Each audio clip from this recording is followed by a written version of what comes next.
Hi guys, my name is Rebecca Toe with the Queen's School of Business in Kingston, Ontario, Canada. Full-time MBA alumni class of 2014.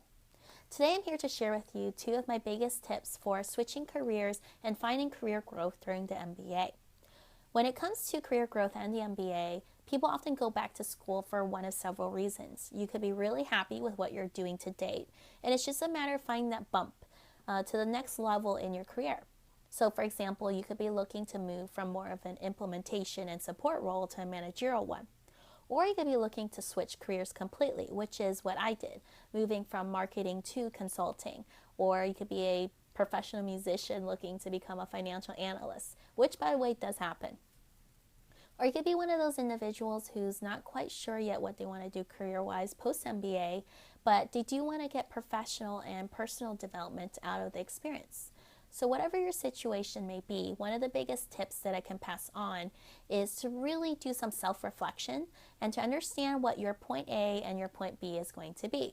In other words, what do you want out of the experience? What are your goals? And again, they don't have to necessarily be career driven, but it's important to know and understand what are those specific developmental areas for you. What are areas of improvement so that you can close that gap that exists between point A and point B. And to use your time wisely while you're in school and the resources that are available to you in order to close that gap. So resources that are available to you are your classmates, your peers, your professors, the classes that you can enroll in, the clubs that you can join, competitions such as case competitions that you can sign up for, and internships at that, and also any counseling or coaching services that your school may offer. And again, it's to really tap into those resources in order to help you with your specific developmental areas. So for example, for me, I knew that going into consulting, I would need to really hone my presentation and analytical skills.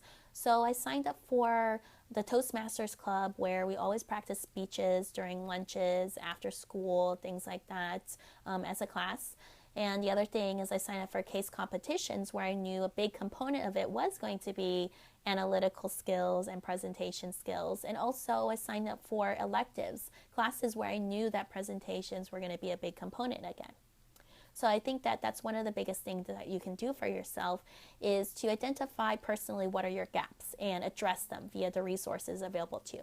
The other big tip is to start early and do networking. So networking is one of the biggest components in business, and certainly it's going to be big when it comes to finding that next step in your career. So start really early and tap again into that alumni network, your peers, any career coaching services that are available to you. Don't wait until on-campus recruitment time comes around. Start early, build it up, because it's going to get you that much closer, one step closer to really that next career step for you. And another thing that you're going to get out of it is validation. Validation that maybe what you want to do next is the right career path for you. And also what type of people, what type of firms, etc. do you ultimately belong in. So guys, those are my two tips for you when it comes to switching careers and finding career growth in the MBA. And I hope they were helpful. Good luck.